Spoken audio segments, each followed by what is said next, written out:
Hello, my name is Matt Armstrong, and I'm super excited to dive in and talk about augmented reality experiences today. Just to give you a little bit about me, my background has been in learning experiences, specifically in museums and libraries. So before we dive in, I just wanted to give a quick explanation if you're unfamiliar with the term augmented reality, or AR, as we'll talk about it in this project. So augmented reality is different than virtual reality, right? As you can see in this picture, virtual reality is a full headset experience, limited amount of motion, whereas augmented reality, that's a picture of Pokemon Go, right? You can use your phone to look at things with the world around you and interact with those. And so that's the main difference between the two. The things that I'm going to be going over in this class may be structured a little different than some of the other sessions you've seen. We've got 3 projects that I'm going to take you through that will help you learn how to create augmented reality experiences. Who is this class for? You should have some familiarity with technology. It definitely helps if you've done video or photo editing in the past, but I am going to try to go through things step by step, so it should hopefully be clear to everyone. And if not, please contact me for questions. Happy to help. And you may notice some differences in different parts of the presentation. About halfway through recording this presentation, we had a baby and got COVID. So lots of exciting stuff. But I'm excited to share these ideas with you today. So there's a lot of different tools to use to create augmented reality. We're going to be focused on one called ZapWorks, or Zapper, if you've heard of it. So they've created what are called Zap codes, and I'll show you the website in just a second, but we have 3 projects that we'll go through, and each project is going to be kind of the same. The first step, right, is to take our target image, and specifically with family history, right, we're going to look at ancestor images.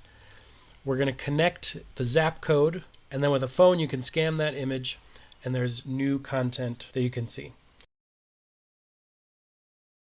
So I'll be taking you 3 projects that get a little more complicated as they go along. The first one being an experience scanning a baby picture and adding content. The second one will add some video.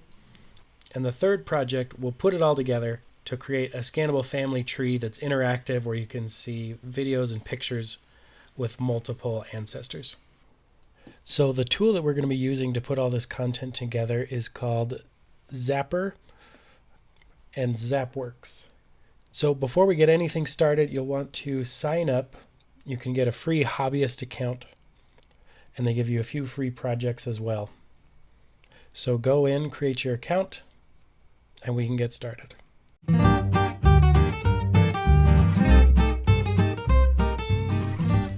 Hello everyone, and welcome to this first project. We're just going to dive into the basics. It's just a very simple way to get us started understanding the interface and diving in. So what you'll need for this project is 1 baby picture and 1 adult picture of the same person. The way this works is, if you saw in the intro, we're going to go to zap.works, and this is where you're going to log in with the account that you created. Okay, so we've got our project workspace, and we're going to create a new project, and we're going to call this project 1. And we're going to use designer, and we'll just go with the Zap code. Go ahead and open designer, and it has this video introduction that will kind of walk you through the process, but we're going to go through that process. So the first thing is to download your Zap code, and this is the little icon similar to a QR code where the phone that's scanning will recognize what it is. Sometimes it can kind of take a while to load.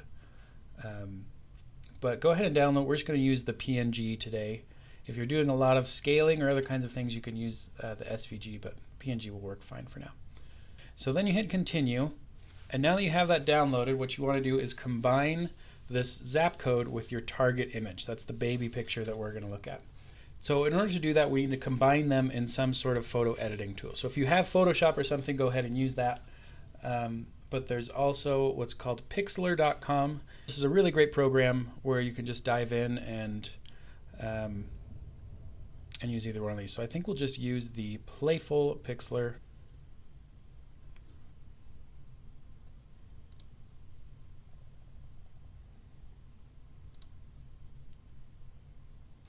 Okay, so we've uploaded. This is my grandpa, Ellis Armstrong, when he was young. So then we're just going to grab the file that we just downloaded, that PNG or SVG, and drag it on to open a file. So we don't want to create a new, we want to add it to our current. So we'll go ahead and do that.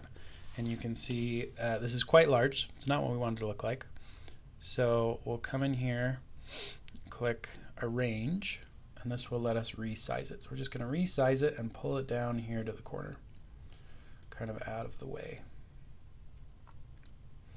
And then once you feel good about that, go ahead and save it. And you can save it as a JPEG PNG. It doesn't have to be super high quality because, again, this will be a little smaller. So I'll just put it right there, and then we'll download. So once you have that downloaded, we come back to ZapWorks Designer, and now you're ready to upload the tracking image. So upload the tracking image and grab the image that we just downloaded, which is this one.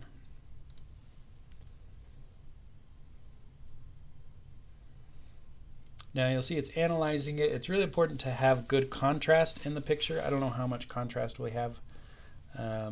Yeah, that's decent.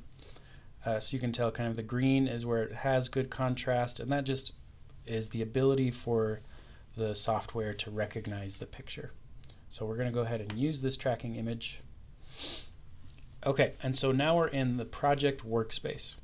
So the way that this works is right here in the middle. This is essentially our working area, and you can see the picture there is this is what gets scanned. And so now we can come over here and add any of these options. And so we're just going to add an image. You can see I've got some past images up here. So we're going to add my grandpa when he's older.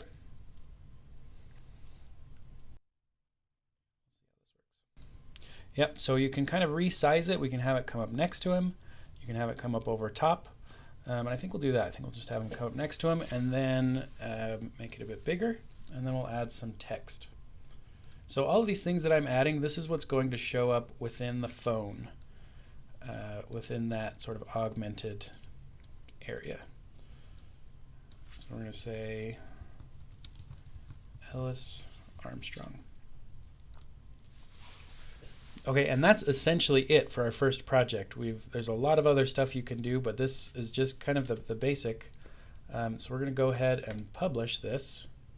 Now that that's published, we can go into the phone and try this out. So what I'm going to do on the computer is I'm just going to pull up our tracking image that we downloaded, which was this one. Make it a little bit smaller. Okay, and then I'm going to grab my phone, and the one thing with phones to keep in mind is if you're using an iPhone, you have to use Safari. It won't let you use any other browser, and I think with Android you can use any browser. Okay, so once you're in the phone, we're going to go to web.zapper.com. So go to this website and hit launch. Then allow it to use the camera.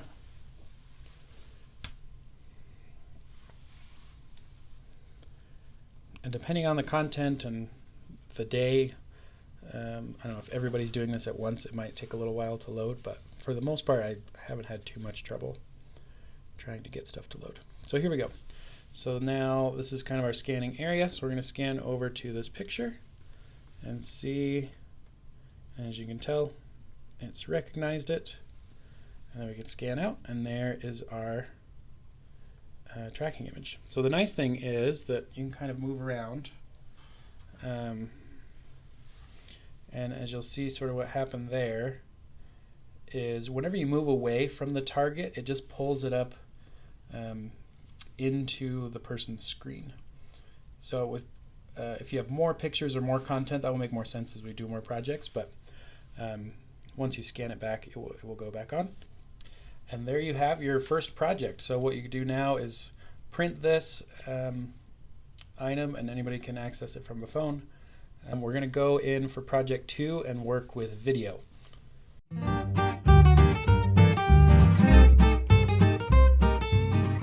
Okay, welcome back for project 2. There's a couple of things that are different when we're dealing with video, and so that's what we're going to look at this time.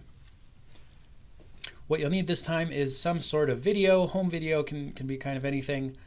Look into the resources for compression, because that will be an important part of it. Having smaller videos will just make everything run a little bit smoother. And we'll dive right in. So from your projects, sign in to ZapWorks again, and we're going to make a new project. Similar as before, we're going to use Designer, and we're going to do a zap code.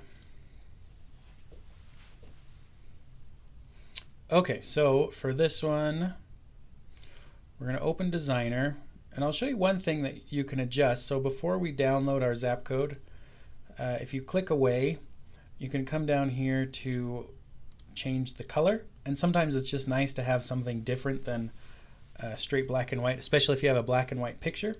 So we're going to make this orange,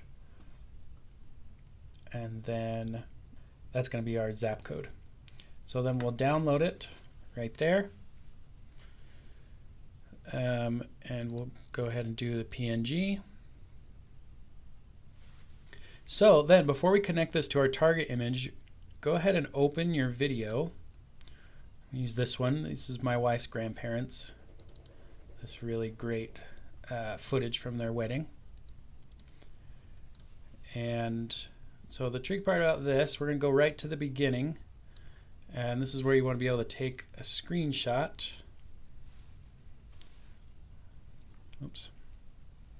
And again, if you're using a Mac, you can just hit Shift Command 4 and or use the snipping tool if you're in PC. So we're just going to grab this, and that will give us the screenshot over here. We'll use that. So we're going to do the same thing to combine our target image and the zap code. So we'll jump into Pixlr or any photo imaging software.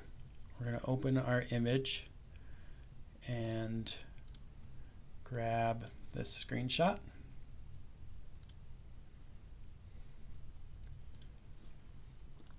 And then we're going to grab our most recent target and just drag that on.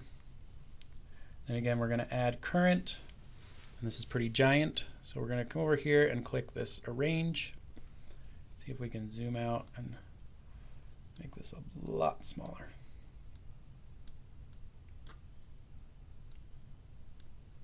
There we go. And if I did this again, I'd probably choose a different color other than orange, but it'll work for now. So let me hit save. Again, we can come down to medium on this. Doesn't need to be super high quality, and then we'll download that picture. So then this is ready to go. We'll jump back into our project. So come back. We're going to upload the tracking image. We'll bring this screen up again. Just hit download your zap code, and then hit continue because we've already downloaded it. And now we can upload the tracking image. And there we go. So when you have video and you can use the first screen shot as your target image, this creates kind of the Harry Potter moving pictures effect, and makes it kind of cool. Let's go ahead to video. We're going to upload our own video, and this is our most recent one. So then you just want to size it so that it matches right over that image. So we want them to be able just to kind of seamlessly go from one to the other. And that's basically it, but there's a couple things down here that we can do. So I like to play on start, and that means that when someone scans the image with their phone, it will just automatically start playing, which I think adds to kind of the cooler effect. And once you're there, that's pretty much it if that's all you want to do. So we'll go ahead and publish this. and pull up our new tracking shot.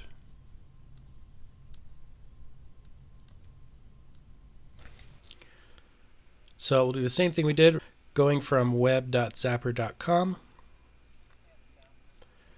We scan the picture. You can see how it transitions into the video. And it does a really good job of staying with the picture, which is really nice. So you can see when the camera moves away, the image comes full screen. When you move back, it goes back onto the target. And that's it for project 2.